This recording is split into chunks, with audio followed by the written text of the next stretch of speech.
Hello, everyone, and welcome back to another episode of Rolling Stories. I'm your host, Adrian Tan, and today we are back with another exciting and very amazing discussions on all things HR. And my guest today would be Angelina Michail from Ecolab. I'll leave it to her to share more about herself, but our key thing that we want to deep dive into today is DEI and the amazing job she has done in that space, starting from ground zero. Angelina, welcome to the show. Hi, Adrian. Thank you for having me. It's such a pleasure to be here with you and the audience. As you said, I'm Angelina Michail, leading the European headquarters for Ecolab and the Swiss organization as head of HR. And also have been up to earlier this year in parallel leading the diversity, equity, and inclusion for Europe in Ecolab, setting it up as a designated role and space within the HR department. What led you to the path of DEI leadership? Was there a defining moment, a gradual realization, or were you literally just thrown into the deep end of the pool? So that's a good question because usually organizations, despite their size or needs, might not even have someone dedicated. It all started with a senior business leader. I was an HR business partner at the time for Europe within the industrial business group. He invited us to look at that diversity numbers. It wasn't good. As a result, we came up with really actions, projects, which formed into a success within that specific business group. And it was very soon supported by the whole company that we need more to capture all the 46,000 employees around the world, if possible. And of course, when we talk about DEI, I think right now, for most businesses, we are quite acquainted with what it actually encompasses. The biggest hurdle is still, of course, trying to overcome some form of resistance, at least in this part of the world, Asia Pacific, where I am, whereby the bottom line, the outcome, and also some form of legacy would bring about a certain preconceived notion. What's the biggest hurdle that you have personally faced in your DEI journey? Could you shed a bit of light on that and bring us back to the moment, exactly when it happened, what was going through your head, and eventually what actually happened from there on? Actually, you touched great points in the hurdle because I think it may be more in the APAC part of the world that achievement orientation results come on top of everything else. But trust me, I've seen it as well, parts and of the world, like in Europe. For example, I very vividly remember that we started doing the D&I work within the industrial business group that has many sales divisions, right? So, of course, it meant something different for every sales leader, every sales general manager in that organization that we had to work together to implement, let's say, these D&I initiatives. So I do remember very vividly that there were people that for them it was a foreign language, completely unfamiliar. It was almost like a diversity and inclusion. And then we can narrow it down, like, for example, gender representation, right? A basic target in their sales force. They saw it almost as a contrast to them bringing the sales results, which is not really there. There's no contrast. It's just a way of thinking. How do I want to shape my sales force that I still want to bring these results? It's not either or, right? That I have to think about equity. So I think that they saw it in a more philosophical way. I even heard at the time, I don't have time for this. Okay.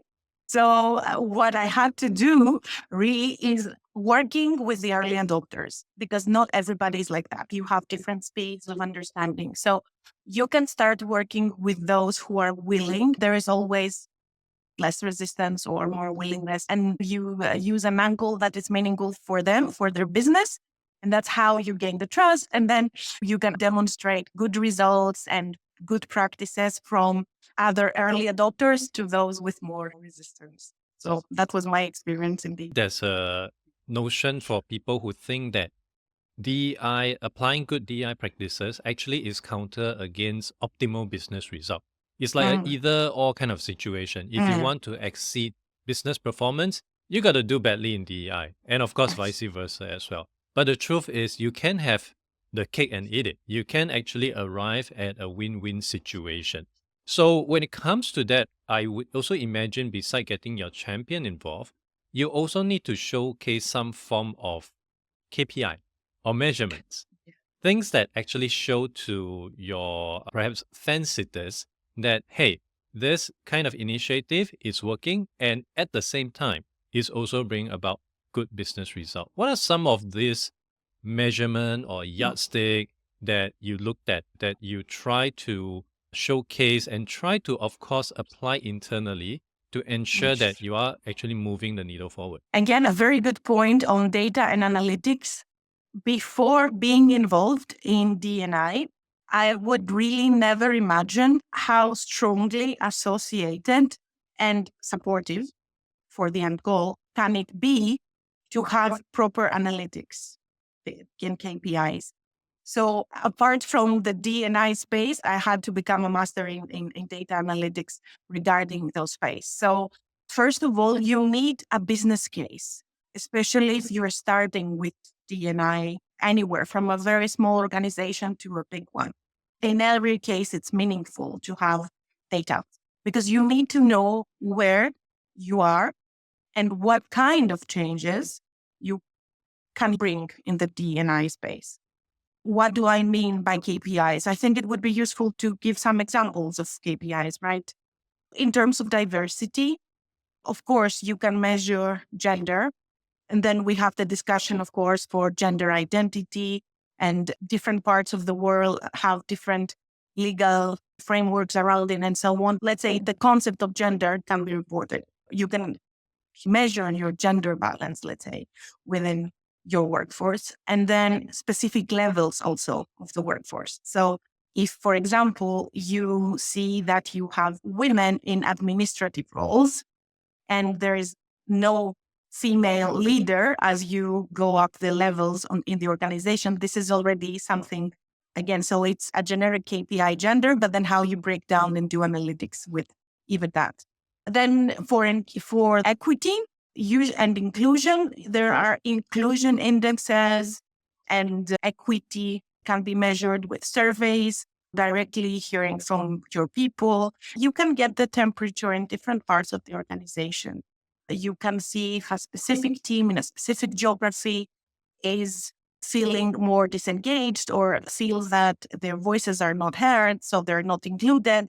And how does the overall score look like? And you can track improvements and so on.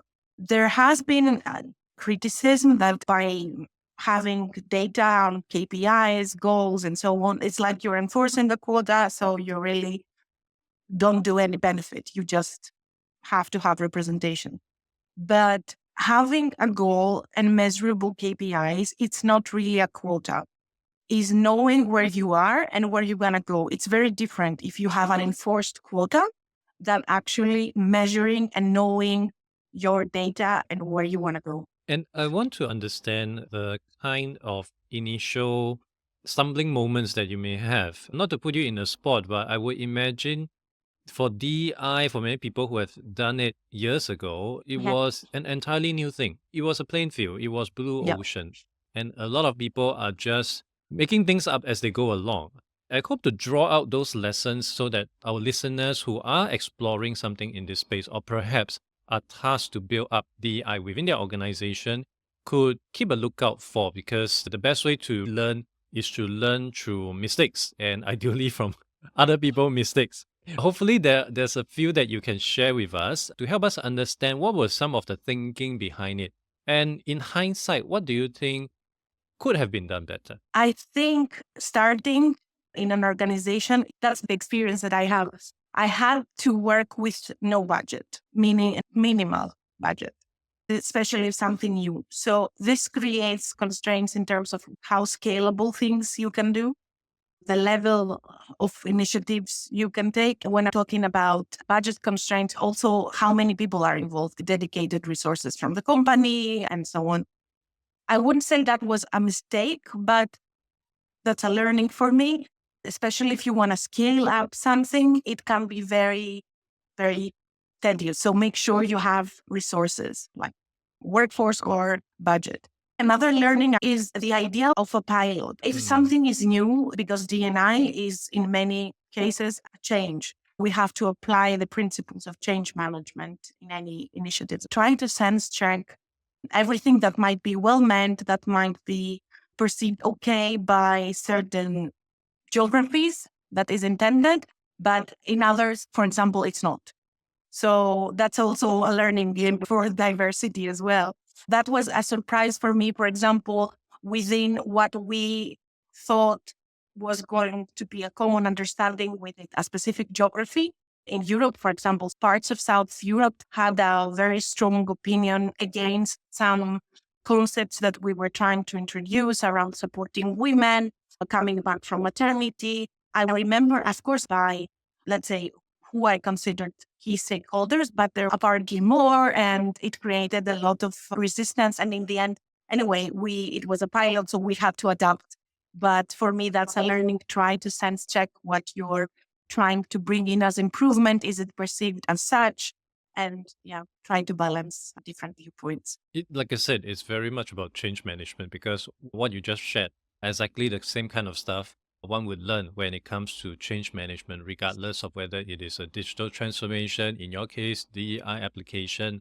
All this really comes about how we try to bring everyone together. And of course, Mhm. trying to showcase and to get buy-in bit by bit. And of course, for DEI, it has been around for quite some time. And I'm very certain there are things that have been tried and tested, things that have tried and did not really work out as well. If I have to ask you for a piece of outdated advice that you often hear in the DEI space that you would strongly and currently disagree with, what would that? That's a good question that requires me to think an outdated advice. Yeah, just hire more. I mean, make more diverse hires, and that's it. You're in a good path. No, if you do that, you're just, I think, reinforcing the quota, first of all, approach, which is not good. And second, it's a token approach. So let's just put a female in a board. Let's just put, for example, a person of color in a US board. So we have the right image. This is a token approach. And a token approach is really having the opposite effect because everybody sees that, everybody can understand. And in the end of the day, you're discrediting D&I efforts by a token approach. So it has to be meaningful. Maybe you do less, more meaningful. And I think it's going to not do well for both sides of the camp, for people who are still in the organization. If they know the company is actually playing tokenism, you're not going to respect the token hire. The token hire is going to struggle like crazy when he or Yes. she were to join the organization. So, end of the day, yeah, you might be able to tick the checkbox, but everything else crumble down, which is Yes. honestly beside the point. And I'm during this recording, which actually we tried to arrange many months ago, a lot of things have changed. Something that really come about quite recently is something that I really want to talk about and also to get your take on this. And this came Mm. out probably about 2 weeks ago.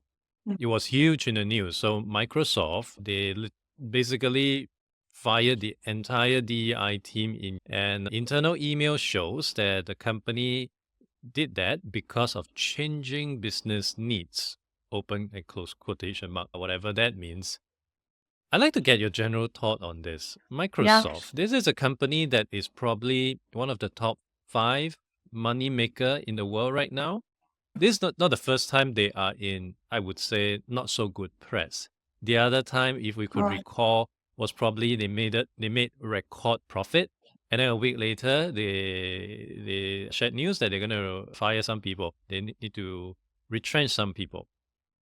What's your general take on this approach by Microsoft? What do you think Yeah. happened? What do you think would be some of the repercussion that they may overlook entirely? It's an interesting story, and interesting the way the light that it was presented in the media as well. So first of all, let me say that with Microsoft we have a great partnership. Yeah. So I mean, my personal take then on that piece of news is in a different gear compared to the rest of the world with regards to DNI, meaning that as well been following the news like since since end of last year, that action that was taken regarding universities, this really expanded, and the Mm. organization even had to rephrase how they express themselves about DNI. So first of all, I would see it in that light. And then within the greater, I would say, restructuring or wave of redundancies that Microsoft is doing, because I think was not just let's just eliminate the DNI team. It was part of a wider restructure. Of course, if part of this wider structure is the whole of the DNI team, this means you start to question: is it because they're not doing anything meaningful? Is it too much decorative? No, you start thinking how organizations view DNI. And I think I've read that they are continuing doing the work, but not with dedicated roles. For me, this resonates because when there is a financial, let's say, recessions, traditionally in the HR space, talent roles, training and development, anything that is, let's say, not a luxury, but is adding, let's say, to the basics, this is either shrinked or moved into double hatting positions. So if they made this from a big investment to divestment and try to manage D&I within the existing HR team without having a dedicated team, it's something unfortunate that we see as a financial move for organizations when they want to cut back. Now, having said that, we are talking about Microsoft. So it does seems like are they counting beans? Are they splitting hairs? Because they could literally perhaps make back the DEI's team payroll costs in in this 20, 30 minutes that we are speaking. But still, I believe it could perhaps send a signal, the not perhaps the right one that we want to see, as most of the other companies, I feel, would tend to see all these bigger giants as role model. So when they turn True. left, we turn left. When they turn right, we turn right.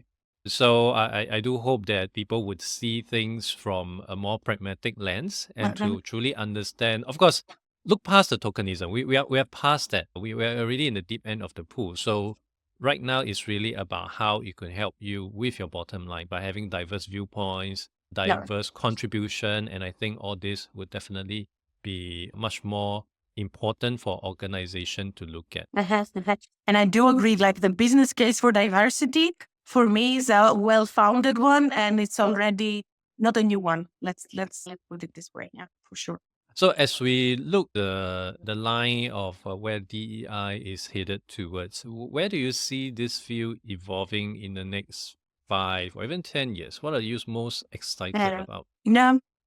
So I was thinking about how the future looks with DNI, and I think we will have different speeds of organizations, but also with the new generation joining the workforce. I think that's where my hopes are for keeping this strong and alive within the organization's culture. Because we do see that younger, the Gen Zers, and then, we have Gen Alpha now in a few years that will join early talent programs and internships in organizations. And for them, it is really, I was reading recently some research, some data, some surveys on them, are global, not dedicated to one geography. And actually, they do have criteria, younger people, for joining organizations. Like if there is inclusion, if there is diversity in the workforce, if they can bring their authentic selves in the workforce, so they feel the belonging. DIB has now become, the B acronym for belonging has been added to the DNI. I think that due to the renewal of the workforce, we will be continuing to have this conversation. I would say maybe in the lens of belonging, on the employee experience, that would be a shift, a slight shift of focus. And then, of course, the AI discussion, which is a big discussion that is going to enter everywhere. That's honestly something new to me. So to look at DIB as somewhat of a, for lack of a better way of describing it, employee value proposition, Mhm. because that is how you would differentiate yourself, your competition, your indirect and direct out there, who is also trying to fight for the same set of talent. And maybe it's like over the past few years, right? After COVID, it's like, oh, I just want to work for a company with a hybrid policy, with 100% remote policy. Yeah. So as that dies down, the next thing that people would want to look at, of course, be over and above your mission, your vision, your core values, will be all this differentiation, whether they can bring their true self to the company, which I think is truly important. Okay. During my days when I started working, I have to put on a mask every day because I know I need to behave in a certain manner. Otherwise, it's not accepted by the organization, and then I'll get in trouble. But with what we have seen so far, I think it is definitely much better, not just for the employees, but also for the employers, that everyone just bring their true self to work.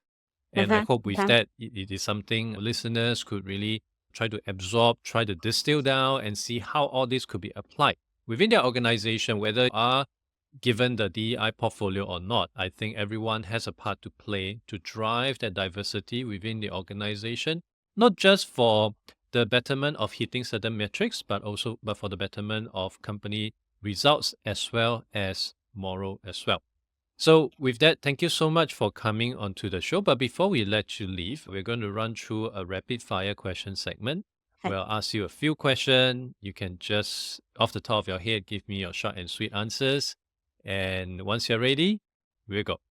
Let's First go. question, work from home or work from office? Hybrid. In a short sentence, describe your leadership philosophy. Empower others to empower yourself.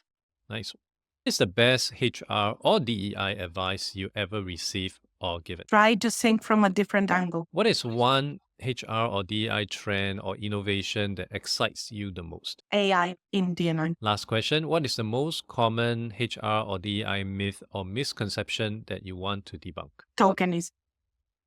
Yeah. Thank you so much, Angelina. Really lovely speaking with you. Thank you. Thank you so much for me. It was a pleasure.